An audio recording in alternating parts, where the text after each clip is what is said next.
Hi, welcome students to my 8th lecture on variational calculus. Today we will discuss about several independent variables. Coming to the first slide, as we have discussed the various possibilities of the functional, today let us consider the case where f is a functional where it has several dependent as well as several independent variables.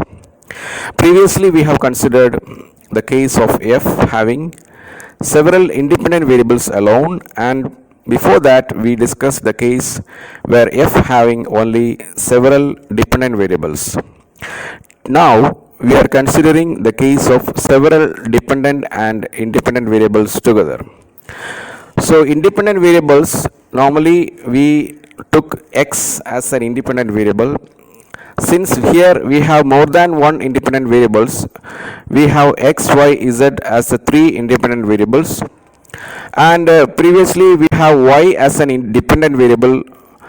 Now since there are more than one dependent variable, we have p as a dependent variable, q as another dependent variable, and therefore we have to write f, that is a functional of the quantity to be extremum, that is j is equal to integral f of the function, that here f becomes the form f is equal to f of p of xyz, because each dependent variable depends on three independent variables. Therefore p is the first dependent variable. That means p is a function of xyz. So therefore along with that, the derivatives of the independent variable should also dependent variable should also come. So f is a function of the dependent variables and its derivatives. Since there are three independent variables, there will be three derivatives. So p of xyz and px, py, pz. Q is the second dependent variable. Q is function of again three independent variables x, y, z, and therefore its derivatives will be qx, qy, qz. R is the third third dependent variable, and it is function of three independent variables x, y, z. Therefore the derivatives are rx, ry, rz, and the three independent variables x, y, z. As we used to express the dependent variable as a sum of the initial value and the increment value using the parameter alpha and eta, where alpha is a scaling factor and eta is the function which is a function of the displacement or the difference delta y. So since we have three dependent variables, we used to have three functions in order to separately specify the deviation in each dependent variable. That means zeta, eta, and theta. So eta, so we have three types of functions, and the expression will become p of x, y, z alpha. Alpha is a common scaling factor for as discussed in the previous cases. So p of x, y, z 0, alpha is a 0, is a initial case where the deviation is 0, plus alpha into eta, eta of x, y, z, and then again q is also represented similarly of q of x, y, z alpha is equal to q of x, y, z 0 plus alpha eta, the another eta x, y, z, plus again r is also expressed. Coming to the second slide, as we know that the three functions which are functions of the differences, that is delta y, are independent of each other, just like eta I, and also we are doing the same procedure as we did in the last cases, like integration by parts, by putting into the equation of delta j is equal to dou j by dou alpha into delta alpha is equal to 0. If you differentiate j with respect to alpha, we will get and doing the integration by parts, we will get the equation dou f by dou p, like we got dou f by dou y minus d by dx of dou f by dou yx equal to 0. This is what the Euler equation, and in this case the Euler equation is given by dou f by dou p minus dou by dou x dou f by dou px, where px is dou p by dou x minus the second independent variable dou by dou y of dou by dou py, where py is dou p by dou py minus the third independent variable dou by dou z of dou f by dou pz, where pz is dou p by dou z, that is equal to 0.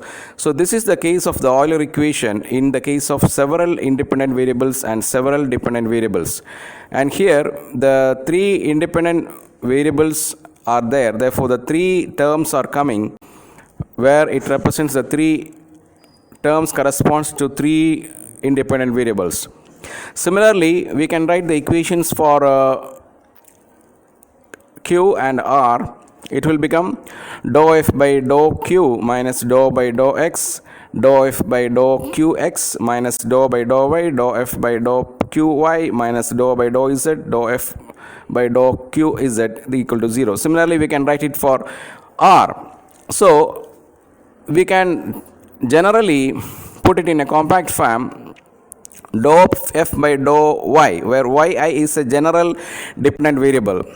So yi is a running parameter where I refers to the integer, counting integer, which can be, I can have the values 1, 2, 3 because for different types of dependent variables, minus sigma j, where we'll have for each independent variable we have to add the terms. So I'll put minus of sigma, where we'll add all the terms corresponding to each independent variables, minus sigma j dou by dou x j into dou f by dou y I j equal to 0.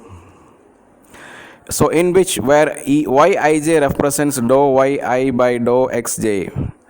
And coming to the next slide, thus we have we got an expression where we got an Euler equation corresponding to the case where the functional depends on several independent variables and several dependent variables. So thus this type of calculus of variation as we developed provides an elegant description of a wide variety of physical phenomena like relativistic mechanics, electrostatics and electromagnetic theory.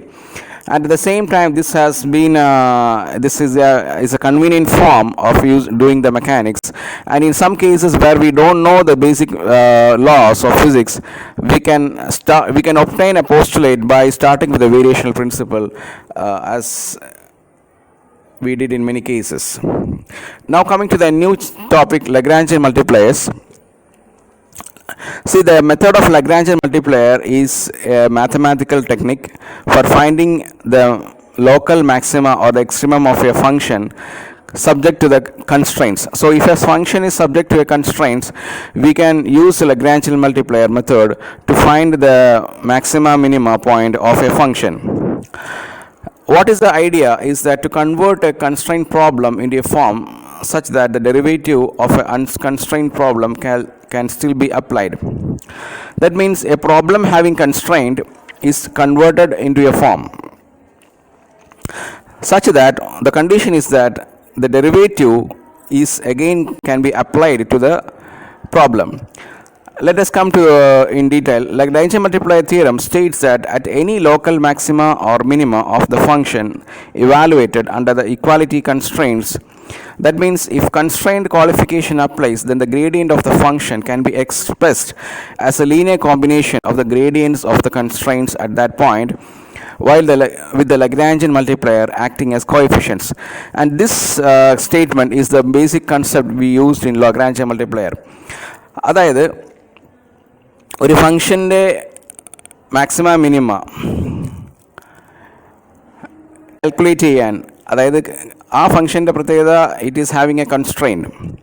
Under the constraint ഉണ്ടെങ്കിൽ the gradient of the function, ആ ഫംഗ്ഷൻ്റെ gradient, I mean del phi, can be expressed as a linear combination of the gradients of the constraints.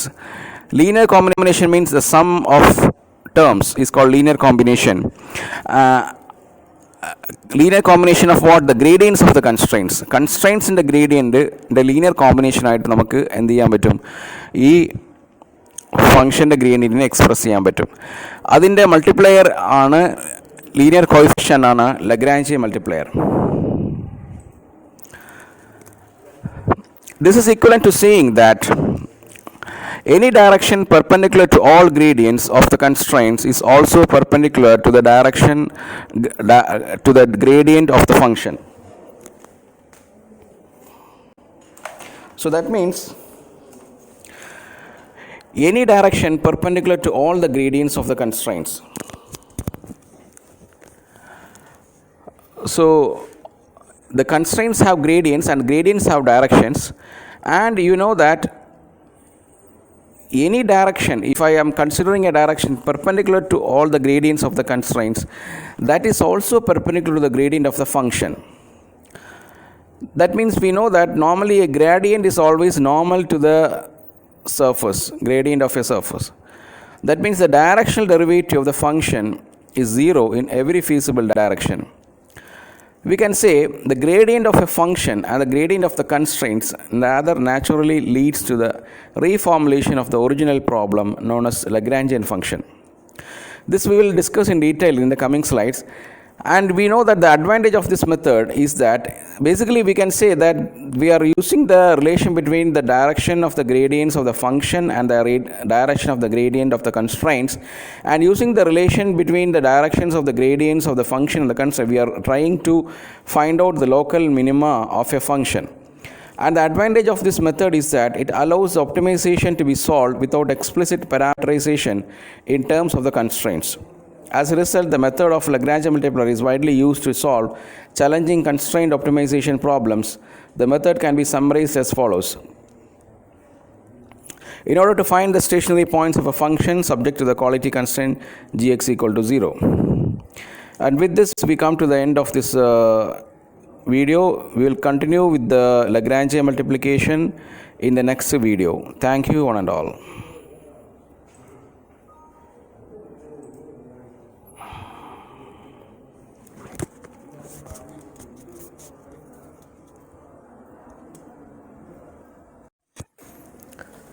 Hi,